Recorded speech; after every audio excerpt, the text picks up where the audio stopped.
اللہ فرمائیں گے 10 گناہ تو کیا کہے گا؟ اے اللہ آپ رب العالمین ہوتے ہوئے اور الہ ہوتے ہوئے مجھ سے مذاق کر رہے ہیں کہ جنت میں پاؤں رکھنے کی جگہ نہیں، اور آپ مجھ سے جہاں مجھے 10 گنا بڑی جنت، آپ تو رب العالمین ہے کہ اس پر اللہ کے مناسب جو ہنسنا ہے وہ اللہ مسکرائیں گے اور ہنسیں گے، اور اس پر حضور صلی اللہ علیہ وسلم بھی مسکرائے، اور جن صحابی نے بیان کیا وہ بھی مسکرائے کہ اس بندے کی اس ایسے بات پر اللہ خوش ہوں گے اور دنیا سے 10 گنا بڑی جنت عطا فرما دیں گے۔ ایمان والے کو جایا جائے گا اللہ کے دربار میں، اور یہ بھی جنت سے نکالا جائے، جہنم سے نکالا جائے گا۔ اللہ فرمائیں گے میرے اس بندے کے سامنے اس کے چھوٹے گناہ پیش کرو، فرشتے پیش کریں گے اس کے چھوٹے گناہوں کو، چھوٹے گناہوں کو دیکھ کر اللہ پوچھیں گے اس میں سے کسی کو جھٹلاتے ہو؟ تو کہے گا نہیں، سچ بولے گا، اے اللہ یہ تو میں نے گناہ کیے ہیں۔ اب فضول دیکھنا، فضول زبان سے بات نکالنا، اللہ کی دی امانت وقت کو فضول گزارنا، کتنے اس کے فضول ہاتھ چلانا، فضول کہیں جانا، یہ لایانی میں لگنا، یہ بھی کتنے بڑے گناہ ہیں۔ تو وہ سب کو یاد کرے گا اور دل میں سوچے گا اب آئی مصیبت، یہ تو سارے گناہ میں نے کیے، چھوٹے چھوٹے گناہ ہیں۔ اب وہ گھبرائے گا تو وہ اپن مان لے گا کہ میں نے کیے ہیں۔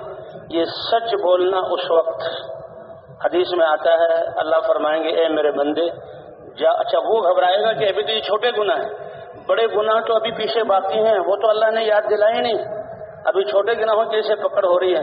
اللہ فرمائیں گے جاؤ میں نے تمہارے چھوٹے گناہوں کو معاف کیا اور ان گناہوں کو نیکیاں بنا کر تمہیں تمہارا اس کا ثواب تمہارے لیے لکھ دیا۔ تو وہ کہے گا اے اللہ، اب وہ خوش ہوگا، یہ اللہ کیسے مہربان ہے، کیسے کریم ہے کہ میرے ایمان کی وجہ سے گناہوں کو بھی نیکیوں میں بدل کر اس کا اللہ اجر عطا فرما رہے ہیں۔ تو اب کہے گا بڑے دل، اے اللہ میرے تو بڑے گناہ بھی باقی ہیں، بہت بڑے بڑے گناہ ہیں، کہ کون کون سے؟ اللہ میں نے کہ اللہ فرمائیں گے جاؤ تمہارے بڑے گناہوں کو بھی نیکی بنا کر اس کا اجر جنت کی صورت میں نے تم کو۔ اگر ایمان کی بنیاد پر اللہ کا امر سمجھ کر دیکھ رہا ہے، اللہ اس کو اپنا دیدار عطا فرمائیں گے۔ الفاظ بول رہا ہے، بولنا فضول بے مقصد، اگر گناہ میں ہے تو اللہ کی پناہ، لیکن اللہ کے امر کی وجہ سے بول رہا ہے تو اس کا بولنا، اس پر اللہ وہ اجر عطا فرمائیں گے کہ زمین اور آسمان کے خزانے اس کے پاسنگ میں بھی نہیں آ سکتے۔ یہ ایمان والے کا ایک دفعہ سبحان اللہ کہنا، حضرت سلیمان علیہ السلام نے فرمایا کہ یہ داؤد اور آل داؤد، ان کی بادشاہت اور مملکت، اس میں سلیمان علیہ السلام کی بادشاہت ہواؤں پر، پرندوں پر، جنات پر، یہ سب پر حکومت اس سے کہیں زیادہ بہتر ہے مسلم ایمان والے کا سبحان اللہ کہنا۔ انسان یہ اعمال کی مشین ہے اور یہ ایسا سرمایہ ہر وقت صادر ہوتا ہے، اور یہ ایسا سرمایہ ہے کہ یہ ہر وقت انسان کو آخرت میں بھی نفع دے گا اور دنیا میں بھی نفع دے گا۔ ایسا سرمایہ جس پر کوئی کسٹم نہیں، کسی بارڈر پر کوئی ان اعمال کو روک نہیں سکتا۔ انسان اپنے ایمان، جتنا اونچا ایمان ہوگا اللہ کی مدد اس کے بقدر ہوگی، اور اس کی نمازیں، اس کا ذکر ہر وقت عمل میں۔ لیکن ناشکری پر حضور صلی اللہ علیہ وسلم، اللہ تعالیٰ نے قرآن پاک میں فرمایا کیا آپ نے نہیں دیکھا، اللہ مثال بیان کر رہے ہیں ایک ایسے شہر کی جو بڑا امن والا تھا، اطمینان والا تھا، اور اللہ تعالیٰ باوجود وہاں کچھ بھی نہیں ہوتا، چاروں طرف سے کھلا ڈلا رزق ان کے پاس آ رہا تھا۔ پھر اللہ نے ان پر اور احسان کیا تو انہوں نے اللہ کی نعمتوں کی ناشکری کی، اللہ نے ساری نعمتیں چھین کر بھوک اور بھوک کا لباس ان پر ان کو اڑا دیا اور بھوک ان پر غالب کر دیا، جی، اور خوف اللہ نے ان پر بھیج دیا۔ اور یہ مکہ مکرمہ کے بارے میں کہ حضور صلی اللہ علیہ وسلم جو سارے انسانوں کے لیے اللہ کا دین لے کر آئے، جب مکے والوں نے ناقدری کی تو اللہ فرما رہے ہیں کیسے اس ناقدری پر نعمتیں چھین دی۔ تو بھائی اس لیے حضرات انبیاء کرام انسانوں اور اپنی قوموں کے ہمدرد، اور انسانوں کو اس کلمہ کی دعوت دے کر اللہ کے دین کی طرف بلانے والے، دین زندگی گزارنے کا وہ عزت والا اور وہ بابرکت طریقہ اور وہ آسان اور انسان کی فطرت کے مطابق طریقہ ہے کہ دین پر چل کر اللہ دنیا بھی بناتے ہیں اور آخرت بھی۔ اسی لیے اللہ نے پچھلی قوموں کے واقعات بیان کر کے فرمایا وَلَوْ أَنَّ أَهْلَ الْقُرَىٰ آمَنُوا وَاتَّقُوا لَفَتَحْنَا عَلَيْهِمْ بَرَكَاتٍ مِّنَ السَّمَاءِ وَالْأَرْضِ